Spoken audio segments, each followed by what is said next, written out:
Ladies and gentlemen, good evening and welcome back to our channel once again. And it is my hope and prayer that this video is going to find you guys in good health. Personally, I am fine, as you can see. Kisumu is fantastic, and maybe you could also let me know where you are watching the video from, the county or the country, in case you are out of the republic. Ladies and gentlemen, William Samoei Arap Ruto, the President of the Republic of Kenya, is clearly losing the grip of the mountain. And the question which most Kenyans are asking is, why would William Ruto lose the grip of the mountain just after slightly over 1 year? And can William Ruto win the presidency of the Republic of Kenya minus the votes from the mountain? Because Mount Kenya gave William Ruto the highest percentage of the votes. As a matter of fact, I think William Ruto got over 3.5 million votes from the mountain. And to confirm that, over the weekend, there was an event in Nyeri. And that event was attended by most government officials led by none other than Kipchumba Murkomen. And the governor for Nyeri, who is a supporter of Rigathi Gachagua, was also present. And when he spoke, I just want to play for you that clip and pay very close attention to the response from the crowd. Ingia hapa Nyeri akiwa na Biblia kwa mkono na alikuwa anatusalimia, Bwana asifiwe, mwadhani agoshwo. Hata sasa tunataka aendelee kusema nini? Wakati tunaongea mambo yanayotuhusu, tunaangalia rais, hatujui ni nani alimkaribia. Siku hizi rais anajipiga kifua. Hao watu wasiwadanganye. Hiyo finance bill mnaongea ati mtaongeza tax. Hawa mnaona hawa wasiwadanganye na msidanganye. Finance bill chini. Kwa nini sasa mnataka haya magari na hamkununulia mtu muanze kuchukua pesa? Alafu mnatuambia tusinyamaze, tusiseme nini? We will speak. Ama nyinyi hamko na mimi? Tole hamwa kaa totile. Then Kipchumba Murkomen acknowledged the reaction from the ground, which means the majority of the mountain are clearly drifting away from William Ruto and Kenya Kwanza. And again, over the same weekend, there was another event in Muranga, and the song was Ruto Must Go. I want you again to listen and watch very closely that clip. Ruto must go! Ruto must go! Ruto must go! Ruto must go! Ruto must go! Ruto must go! Ruto must go! Ruto must go! Ruto must go! Ruto must go! Ruto must go! Ruto must go! I want you guys to take a journey back to before the last general election. Do you think it would have been possible for the governor of Nyeri to say something which is against what William Ruto is talking about, and the crowd would cheer him like that? Or do you think it was possible for even a crowd to talk of Ruto must go anywhere in the mountain? It was not possible. Even during the campaigns, I remember, even during Azimio rallies, it was not possible to talk bad against William Samoei Arap Ruto.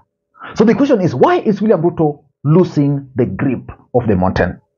There is a gentleman who made some interesting post, just a small post on Facebook. It's called Mukurima X Muriuki, friend of mine. This is what he posted on his Facebook page. I am curious, if elections were held today, would you vote for Dr. William Ruto? Just answer with a yes or no. I want us also to take that question, especially those who voted for William Ruto. If elections were to be held today, would you vote for William Ruto? Yes. No, if you want. And I've gone through the comments. I've gone through the comments on that post, and I've made a very interesting observation. Majority of the people of the mountain who voted for William Ruto in the last election are saying loudly that they will not vote for William Ruto again. But coincidentally, those who never voted for William Ruto, those from Azimio, are saying they will vote for William Ruto to continue the journey of sending Raila Odinga to Bondo and the journey of sending Uhuru Kenyatta to Chaweri.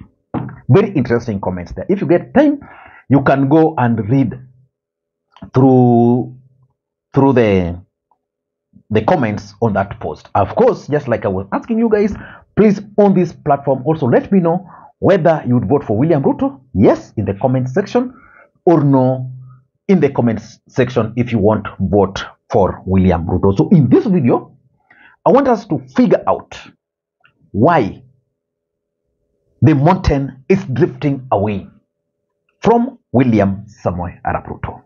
Before you do that, for those who are watching this channel for the first time, please take a second or two, click that subscribe button so that next time we produce a video like this, YouTube will automatically notify you.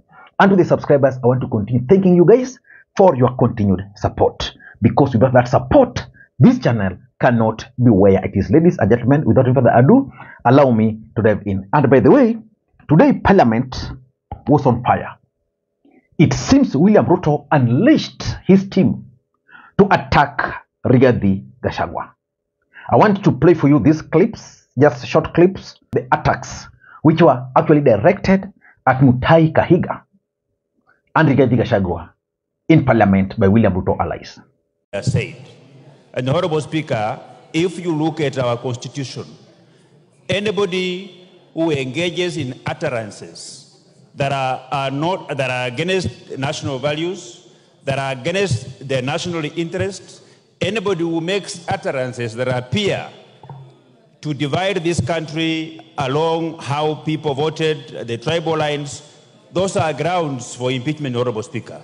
I want to make it clear here, Honorable Speaker, that the utterances by the governor of Nyeri on what he said is clearly true, that that man is not fit to hold office, and I want to call upon EACC to begin the process of removing him from office.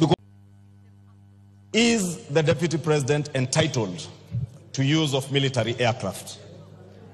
Honorable Speaker, I did engage the Cabinet Secretary for Defense, and indeed I have asked, Honorable Speaker, so that we may put this matter to rest, I will be writing to the Cabinet Secretary for Defense to appear before this House in plenary to answer to questions pertaining the use of military aircraft in the country. Because he did assert the other day that only the President and the First Lady, the President as Commander-in-Chief, since we don't have a Deputy Commander-in-Chief, has access to military aircraft. But the question is, why would William Ruto lose the grip of the mountain so easily? Of course, on this platform, I explained to you guys that there is no way William Ruto would manage to get the percentage he got in the mountain the way he did. And that's why William Ruto embarked on a journey of winning the support of Azimio strongholds. But why is William Ruto losing the grip of the mountain? Simple. Number one, Raila Odinga's bid for the chairmanship of the African Union Commission. Why is that making the mountain to drift away from William Ruto? Simple. William Ruto mobilized the mountain using Raila phobia. You tell people that Raila is a very bad man. Raila is a devil. Raila's view is what? The next day, you win the presidency. The first thing you do is to look for that Raila Odinga and announce to the country that you are going to lead his campaign. Do you think those people will take it lightly? Because some of them are still feeling very bad that we rejected Raila Odinga because you told us it's bad. Now, how come it's good? And because of that hate, these guys are not going to forgive William Ruto. In fact, I was surprised. One of our subscribers sent me a clip here in Kikuyu. In that clip, he explained to me, Kimani Ngunjiri was on Kameme FM, and he was telling the residents or the Kikuyus that Raila Odinga is not a bad man. The Raila Odinga is in fact better, far much better than William Ruto, and that they were just lied to.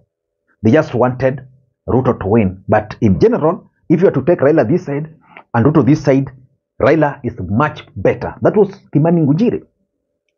So it means Raila phobia was used on these people. And the fact that now William Ruto is campaigning for him is not sitting down well with them. So because of that, these guys are going to punish William Ruto. Number two is the hustler versus dynasty narrative. The main reason why William Ruto was able to kick or to win over Uhuru in the mountain was because William Ruto was able to convince the mountain that there are problems. Convince the mountain that their problems begins and ends with the Kenyatta family. And that immediately was going to win the presidency. He was going to be declared the president of the Republic of Kenya. The first thing he was going to ensure was that he was going to put money into their pockets. William Ruto became the president. The first victims are the alleged hustlers. So today, the hustlers are wondering that life was even better under Uhuru Kenyatta than now. Most people don't know, but the implication of the Finance Act, 2023 Finance Act, really affected the Kikuyus, because the Kikuyus are known as traders. They are the people who are selling. Luos are known for what? Luos stereotypes are known to be people who are just enjoying life. Wanachiu took vitabu. That's Luos. Kikuyus are people who are in business. That's why during mandamanos, they were projected to that the mandamanos were going to affect their businesses. Today, Kikuyu businesses are down. Yeah, the only people who are thriving in business today in Nairobi, if you go there, are the Somalis. And it's actually a serious discussion within the Kikuyu nation. You talk of lawyers, what's the stereotypes about lawyers? They're not businessmen.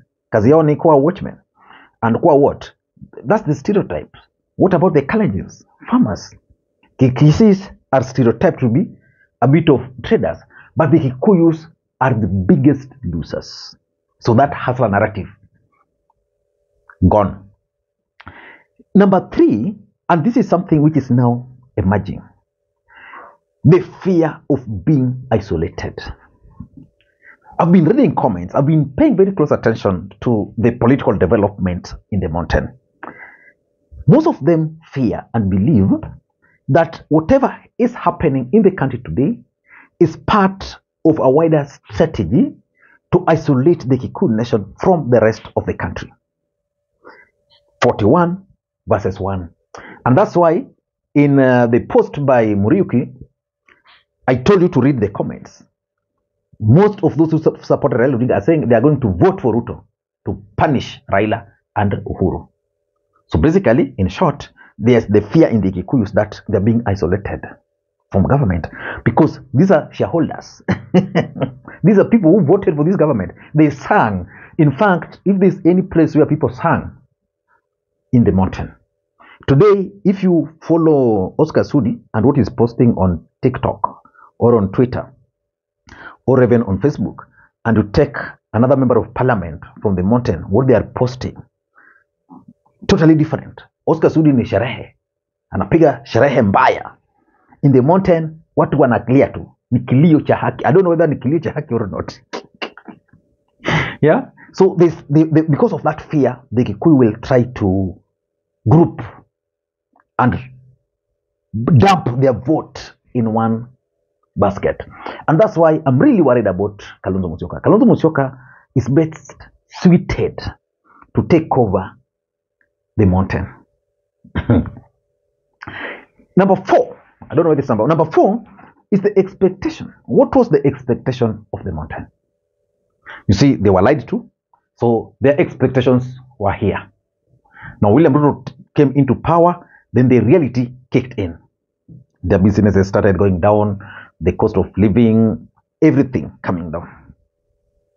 So, if they were expecting employment, not there. If they were expecting their businesses to thrive, not there. So, which means they are disappointed. And of course, there are also promises which were made to them, not fulfilled. So, these guys are just, they don't want. In fact, in the Kikuyu nation, I think William Ruto will have a long way. I'm not saying William Ruto has been dumped, but currently, if you were to run the vote, there's also another clip I came across. And in that clip, there were these Kikuyu women who are talking. And they were like, they were played. And that they are really regretting. I don't know if I get that clip, I'm going to attach it here. Number 5 is the Rigathi Ruto fallout. You see, that Rigathi Gachagua William Ruto's fallout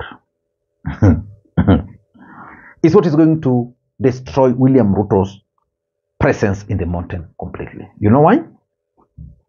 William Ruto has managed to win the support of elected leaders, almost 90% of them. Rigathi Gachagua is alone with a few members of parliament, or maybe let's say with Kahiga, the governor for Nyeri. Yeah? But if you look at it critically, if you go to the ordinary person down there, who are they listening to? Rigathi Gachagua. Why? Because Rigathi Gachagua is speaking their language. The language of ordinary Kenyan today is that the finance bill should be shut down. William Ruto's allies, they have instruction to ensure that the finance bill is passed as is. You go down there, Rigathi Gachagua and his allies are telling the residents of the mountain that they voted for this government. But instead, they are not being given their fair share. You go to Mumias or sugarcane, their debts are being waived or paid by the government. What about coffee, tea? So what they are talking about resonates with the residents. And that's a very big trouble. Today I saw in parliament how those guys were attacking the Nyeri governor. But they were attacking him not knowing that whatever he's saying or whatever those guys are doing in parliament is to strengthen him on the ground. And of course, lastly, Kenya Kwanza policies. Those Kenya Kwanza policies are not working. I was talking to someone who worked with the deputy. He told me that he was telling some of his friends the moment William Ruto entrusted Ndi, that Ndi is going to mess up Ruto. And it's true. Because Ndi believes in theory, not practice. As much as economics is about theory, you must also apply it practically. So he doesn't care. So those Kenya Kwanza policies are really hurting businesses. They are making things just impossible. So because of that, Kenya Kwanza is in trouble. And of course, remember when Uhuru Kenyatta was the president, he did a lot for the mountain. William Ruto convinced the residents there that Uhuru did nothing. Then now, William Ruto is the president. These guys are now sitting. What has William Ruto done for us in 2 years? They can't see. They can't actually see what William Ruto has done 2 years.